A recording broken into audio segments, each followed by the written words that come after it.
بسم الله الرحمن الرحيم. السلام عليكم ورحمة الله وبركاته. حبايب قلب اخواتي، بحبكم في الله. اللهم صل وسلم وبارك عليك يا حبيبي يا رسول الله. انتوا شفتوا الشعر اللي هو قبل ده، وده كنت حطيت عليه المادة البروتين. طبعا مش اي شغل، لان طبعا الناس بتشكي من شكوى جامدة جامد من البروتين. ده بيرجع للمتخصصة، ده بيرجع للايد اللي بتشتغل، للي فاهمة. لان مفيش بروتين بيوقع الشغل، هو اللي مش صح هو اللي بيدمر الشعر. يعني معانا الشعر شوفوا كان شكله متهالك، والا ما كانتش اللي هي عامله ديت، كانت عامله من سنتين وجايه تجدد تاني. بسم الله ما شاء الله، شعرها جميل جدا. طول على البروتين، اتغذى. لان طبعا بيرجع لنوع البروتين ونوع الايد اللي شغاله، ايد متخصصه صح فاهمه.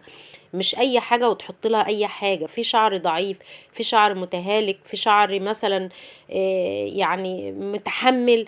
فكل حاجة ولها حاجة. ده شعر بنوتة هي معانا صغيرة، وطبعا يعني استحرم لان عندي بنت ان انا احط لها حاجة تضرها، وفي نفس الوقت ان انا بص الاسعاد والفرحة اللي كانت في عينيها دي تكفيني. فبقول يرجع للمتخصصة في ايه. المكوى لها حرارة معينة، ان الشعراية اتلونت تقلل الحرارة على طول. لكن معنى ان الشعراية تتلون يبقى الحرارة عالية جدا جدا، وهي فرحانة وبتشتغل عشان الشعراية بتفرد معاها وتمام. لكن هي كده بتحرق الشعراية، بتحرق الشعراية. وبعدين احنا المادة بنغسلها ما بنشتغلش عليها. في بيشتغل عليها دي دمار شامل كمان. ففي انواع فعلا ما بتتغسلش، بس هد المكوى عليها. مش تهدها انها تهوطها قوي، هي المكوى بيبقى لها حرارة معينة. بس لو لقت الشعراية ضعيفة وتلونت معاها، توقف شوية من المكوى وتقللها شوية وتشوف تمام. فبيرجع للمتخصصة وفهمها للشعراية، إن كانت هشة قطنية متهالكة ضعيفة. شوفوا البنوتة وفرحتها وهي بتهز كده. طبعا كانت اتبلت وكده، وغيرت القميص التحتاني ده. كنا في الصيف، وكان طبعا الدنيا حر قوي. لان الفيديوهات دي مجمعها لكم، لانه والله تعبانه ومش قادره ان انا انزل فيديوهات. الفيديوهات ديت يعني في اللي من البيت، وفي ايام ما كنت فاتحه السنتر. ادعوا لي ان ربنا يكرمني انتوا بدعمكم ليا بالكلمه الحلوه واللايك، ان الفيديو يتشاف. ان شاء الله افتح محل وارجع تاني اقف على رجلي، لان انتوا اللي يعني هتمدوني بالقرش اللي انا اقف واستمد منه قوتي واعيش منه واصرف منه.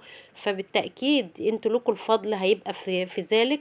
فتشجعوني بالله عليكم، تشجعوني كده باللايكات الحلوة. وشايفين البنوتة كانت فرحانة قوي بشعرها. شوفوا انتوا كنتوا قبل كان شكله ايه. وطبعا البنات في المدارس يعني بيبقى سوء تربية، بيعايروا بعض، انت شعرك كذا، انت شكلك كذا، الكلام ده. فطبعا فرحة البنوتة بالدنيا. ده كان شعر متهالك، وعلى فكرة كانت عاملاه بروتين بره ومتقطع. والله العظيم حرفيا هي لو تقدر تقول هي كان بها ايه، كنت ايامها صورت كلام متقطع. فانا بدأت ان انا حتى بعد البروتين قصته لها على مقاسات الشعرايه اللي كانت موجوده، قصته لها قصه كويسه انه يطول بعد من كده على حاجه كويسه. اه شايفين بعد ما تقص وبعد ما عملت لها قصته ديجرادي. بس طبعا علشان الشعرايه ستريت نازله فالقصه مش باينه. لكن اصلحت ما يمكن اصلاحه، يعني اصلحت ما يمكن اصلاحه. وكفايه فرحتها برضو.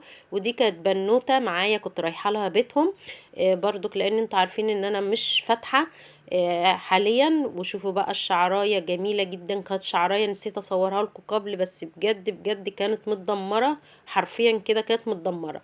فشايفين بعد بقى وفرحه البنوته برضك مش هقول لكم عليها، وانا فرحانه بالشعرايه. طبعا بيرجع للمتخصصة. ما تقولوش ان الشعر بيقع من البروتين، مش كل البروتين، مش كل من المتخصصين بيقدروا يدمروا اللي قدامهم. اختاروا مكان صح، اختاروا الكوافيرة المتخصصة الصح.